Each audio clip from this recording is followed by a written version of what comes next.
डर की दास्तान में आपका स्वागत है दोस्तों। आज की कहानी है एक एम्बुलेंस ड्राइवर की। आज आपको पक्का इसको सुन के नींद नहीं आने वाली है, लेकिन प्लीज दोस्तों चैनल को लाइक और सब्सक्राइब करके अपना सपोर्ट दिखाइए। हमारे 500 सब्सक्राइबर कंप्लीट हो गए हैं। नेक्स्ट टारगेट 1000 है। चलिए स्टोरी शुरू करते हैं। रात के 2 बजे का वक्त था। शहर की सड़कें खामोशी में डूबी थीं। स्ट्रीट लाइट की पीली रोशनी सड़क पर बिखरी थी और हवा के साथ सरसराहट की हल्की सी आवाज आ रही थी। अमित अपनी एम्बुलेंस चला रहा था। उसका काम ही कुछ ऐसा था कि रात दिन मौत उसका साथ देती थी। कभी जिंदा को हॉस्पिटल पहुंचाना होता, कभी मुर्दे को पोस्टमार्टम के लिए। हर दिन हर रात वो मौत के सफर का गवाह बनता था। उसके दोस्त उसका मजाक बनाते हुए कहते, तू तो मौत का दोस्त है अमित, जिंदा और मुर्दे दोनों को गाड़ी में बिठाता है। अमित हमेशा बस एक ठंडी सी हंसी देकर कहता, एम्बुलेंस चलाना एक श्राप है, हर दिन किसी ना किसी की आखिरी सांस के साथ गुजरता है। उस रात उसे हॉस्पिटल से कॉल आई। दूसरे तरफ वार्ड बॉय की आवाज थी, अमित भाई एक एक्सीडेंट हुआ है, बॉडी उठानी है और हॉस्पिटल ले आनी है। अमित ने बिना सोचे एम्बुलेंस स्टार्ट की।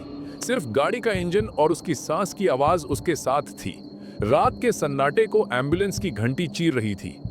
एक्सीडेंट स्पॉट पर पुलिस की जीप खड़ी थी। रोड के कोने पर एक लाश पड़ी थी, सफेद कपड़े में लपेटी गई, खून सूख चुका था।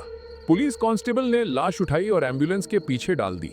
उसने अमित की तरफ देखकर बस एक बात कही, संभल के चलना ड्राइवर, ये लाश अजीब है।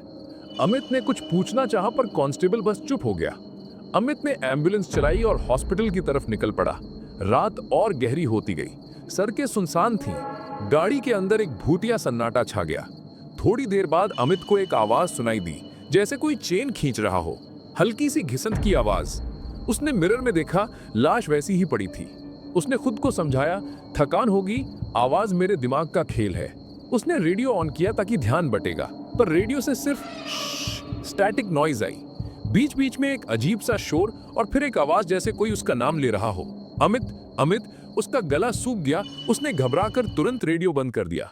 तभी एम्बुलेंस के पीछे से ठक ठक ठक की आवाज आई, जैसे किसी ने दरवाजे पर उंगलियां मारी हो। उसका दिल तेज धड़कने लगा। उसने मिरर में झांका और देखा, लाश के पैर धीरे धीरे हिल रहे थे। उसका खून जम गया। उस अमित का शरीर कांप गया। उसने सीधा एक्सेलरेटर दबाया और एम्बुलेंस तेज दौड़ाई। लाश अब एम्बुलेंस के अंदर घूम रही थी। कभी खिड़की के पास आती, कभी अमित के बिल्कुल पीछे खड़ी होती। हर बार वही लफ्ज उसके कान में गूंजता, हॉस्पिटल नहीं, घर।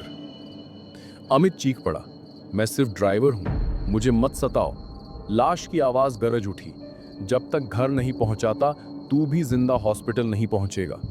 अमित के हाथ सुन्न होने लगे, पर उसने स्टीयरिंग मजबूती से पकड़ रखा था। एम्बुलेंस एक पुराने सिग्नल पर रुकी। वहां एक बूढ़ी औरत खड़ी थी। उसने एम्बुलेंस देखी और जोर से चिल्लाई, उस लाश को हॉस्पिटल मत ले जाओ। अमित ने खिड़की खोली और घबरा कर पूछा, आपको कैसे पता? औरत के आंसू बह रहे थे। उसने थरथराती आवाज में कहा, वो आदमी अपनी बीवी और बच्चों का कातिल था। उसने उन्हें इसी घर में मारकर दबा दिया था। उसकी रूह हॉस्पिटल नहीं जा सकती। पोस्टमार्टम उसकी रूह को और भटका देगा। उसकी रूह सिर्फ अपने जुर्म के घर जाना चाहती है। अगर तुमने उसे हॉस्पिटल ले जाने की कोशिश की तो वो तुम्हें भी अपना बना लेगा। अमित के होश उड़ गए। उसने मिरर में देखा तो लाश गुस्से में एम्बुलेंस के शीशे तोड़ रही थी। खून से अपने हाथ भिगोकर उसने शीशे पर लिखा, घर। एम्बुलेंस के अंदर चीखने की आवाजें गूंजने लगी। हर तरफ एक भूतिया हवा भर गई। अमित के सामने 2 रास्ते थे। एक रास्ता हॉस्पिटल की तरफ जा रहा था, दूसरा जंगल के बीच से होता हुआ पुराने खंडहर की तरफ। लाश की आवाज गूंज उठी, मुझे घर ले चल। उसके लफ्ज इतने भारी थे जैसे एम्बुलेंस की दीवारें हिल रही हों। अमित का दिल तेज धड़क रहा था। उसने डर के मारे स्टीयरिंग घुमा दिया और एम्बुलेंस जंगल के रास्ते डाल दी। एम्बुलेंस रुकते ही लाश खुद उतर गई। उसने अपना सिर घुमाकर अमित की तरफ देखा। आंखों से खून टपक रहा था, चेहरे पर एक भूतिया हंसी, और फिर सीधा खंडहर के अंदर चली गई। अंदर से चीखने की आवाजें आने लगी। औरत के रूप की परछाइयां, छोटे बच्चों के रोते हुए साए और मुर्दे की दहाड़। घर की दीवारें कंप रही थीं, जैसे पूरी इमारत उसे निगलने वाली हो। अमित ने देखा कि घर के अंदर से आग की लपटें निकली और उस आग में लाश भस्म हो गई। उसकी चीख हवा में गूंजती रही।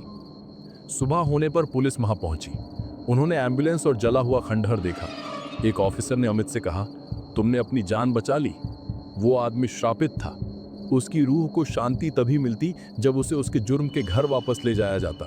तुमने जो किया उससे तुम्हारी जिंदगी बच गई। अमित चुप था। उसकी आंखें आसमान में टिक्की थीं। उसके कान में अभी भी वो आखिरी लफ्ज गूंज रहे थे, मुझे घर ले चल।